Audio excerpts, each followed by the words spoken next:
అన్న నమస్తే. నమస్తే అన్న. ఏం పేరు అన్న? నా పేరు గుంటి కృష్ణ అన్న. కృష్ణ గారు ఏం చేస్తుంటారు సార్? నేను కట్టమేసం పోచమ్మ టెంపుల్ చైర్మన్ అన్న. పక్కన సికింద్రాబాద్ కదా? అవునన్న. అందరికీ తెలిసే కావచ్చు ఆల్మోస్ట్ ఈ ఏరియాలో. అవునన్న, అందరికి తెలుసు అన్న. ఎట్లుందన్న మరి సికింద్రాబాద్ ఏరియాలో ఈ డెవలప్మెంట్ పరంగా చూసుకుంటా ఉంటే ఈ ఏరియాలో ఎట్లా ఉంది అసలు అభివృద్ధి పరంగా? అభివృద్ధి పరంగా బాగానే ఉంది కదా. మేము చేసిన స్కీమ్స్ అన్ని కూడా బాగున్నాయి కదా. ఈ రోజు ఫ్రీ బస్ కానీ, వాటర్ కానీ, మరియు ఎలక్ట్రిసిటీ కానీ, 200 యూనిట్ల ఫ్రీ, వాళ్ళకు నాణ్యతమైన ఇందిరమ్మ చీరలు, ఇవన్నీ వల్ల మేము 5 లక్షల రూపాయలు ఈరోజు నిరుపేదలందరికీ ఇస్తున్నాము. ఈరోజు పెన్షన్స్ కూడా రిలీజ్ చేస్తున్నాం. ఈ 15వ తారీఖు విడోస్ కిట్ల వాళ్ళందరికీ పెన్షన్స్ కూడా రిలీజ్ చేస్తున్నాము. ఇవన్నీ పెన్షన్ 4000 ఇస్తా అన్నారు, ఇంకా రాలేదని కొంతమంది ఫస్ట్ అయితే గత 10 సంవత్సరాల నుండి రేషన్ కార్డు లేక ఎంతో మంది నిరుపేదలు, మొగడు చనిపోయిన విడోస్, వీళ్ళందరూ ఎంతో మంది వెయిటింగ్ లో ఉన్నారు. అయితే 4000 రూపాయలు ఇంపార్టెంట్. ఇంకా దొరికిన వాళ్ళు కూడా ఇంపార్టెంటే కదా. 10 ఏళ్ల నుంచి వాళ్ళందరూ కూడా రోడ్డు మీద ఉండిపోయిండ్రు. ఇప్పుడు వాళ్ళందరికీ న్యాయం చేయాలి కదా. వాళ్ళకి న్యాయం జరిగినాక మనం 4000 రూపాయలు చేసుకుందాం. ఇంకా సమయం ఉంది. గతంలో ప్రభుత్వము 8 లక్షల కోట్ల రూపాయలు అప్పులు పెట్టింది. దానికి వడ్డీలు, మిత్తిలు, అసలు కట్టనికనే ఈరోజు గవర్నమెంట్ నుంచి అక్కడ బాధపడి వాళ్ళ వడ్డీలు కట్టవలసి వస్తుంది. మేము ఇప్పుడు రాబో రోజులల్లా మంచి రోజు వస్తుంది కాబట్టి మేము 4000 రూపాయలు ఇస్తాం అన్న మాట తప్పము. ఈ స్కూటీ కానీ 4000 రూపాయలు కానీ మేము పేద ప్రజలకు ఇచ్చుడు పక్కా. కానీ ఈరోజు టైం పడుతుంది. ఈరోజు మాత్రము మేము జిహెచ్ఎంసీ ఎలక్షన్స్లో మొత్తం 8 డివిజన్లు ఉన్నాయి. 8కి 8 మేమే గెలుస్తాం. మేము ఈ రోజు నుంచే మేము చాలా పట్టుదలగా ఉన్నాము. మా కార్యకర్తలు కానీ, మా మహిళా కార్యకర్తలు కానీ, మా నాయకుడు ఆదం సంతోష్ గారు కానివ్వండి, బీఆర్ఎస్ పార్టీ నుండి ఉన్నారు కానీ మరి ఎట్లుంటుంది అంటే పోటీ పరంగా? మా నాయకుడు చాలా బలంగా ఉన్నాడు. మా ఆదం సంతోష్ గారు చాలా బలంగా ఉన్నాడు. నాయకుడు గతం కన్నా ఇంకా ఇప్పుడు చాలా పూజుకున్నాడు. ప్రజలకు 24 గంటలు నేనున్నానని ప్రజల దగ్గరికి వస్తున్నాడు, సేవ చేస్తున్నాడు.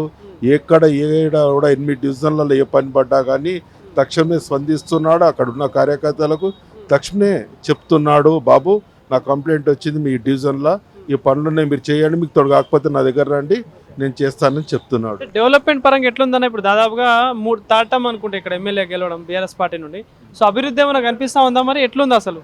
గతంలో చేసిన పనులే ఉన్నాయి కానీ ఇప్పుడు మేము వచ్చినప్పటి నుంచి చాలా రోడ్స్ కానీ, డ్రైనేజ్ కానీ, వాటర్ లైన్స్ కానీ ఇవన్నీ మేము ప్రత్యేకంగా ఇప్పుడు తీసుకున్నాము. 2 సంవత్సరాల నుండి చేస్తున్నాము.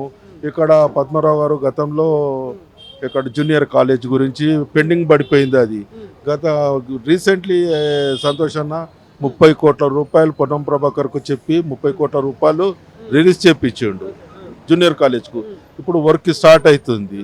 అటు విధంగా ఎక్కడెక్కడ పెండింగ్ వర్క్ ఉన్నాయో అప్పట్లో పద్మరావు గారు ఏమైతే పెండింగ్ వర్క్స్ పెట్టిండో అవన్నీ ఇప్పుడు రీసెంట్లీ ఓపెన్ చేసి ఇప్పుడు ఇవన్నీ నడిపిస్తున్నాడు. బడ్జెట్ తెస్తున్నాడు, నడిపిస్తున్నాడు.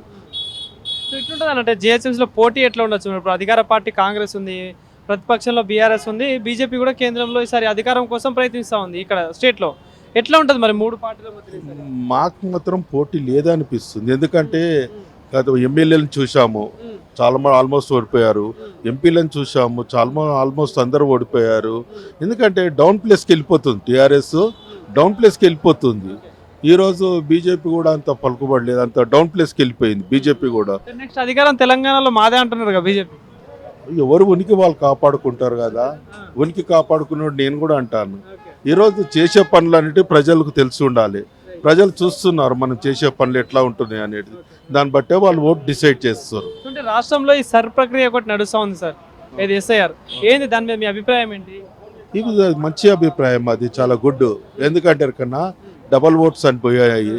వాళ్ళు ఆంధ్రలో ఒకసారి ఓటేస్తుండే, తెలంగాణలో ఒకసారి ఓటేస్తుండే, ఇట్లా ఎన్నో డబల్ ఓట్స్ ఉన్నాయి. ఇవన్నీ పోయినాయి.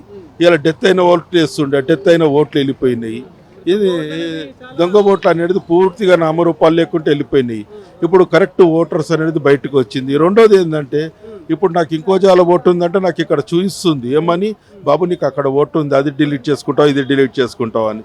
దీని దగ్గర ఇప్పుడు ఏంటంటే జనాభా పరంగా ఇప్పుడు మొత్తం టోటల్ ఓట్స్ ఎన్ని ఉన్నాయి అనేది అవి డిక్లరేషన్.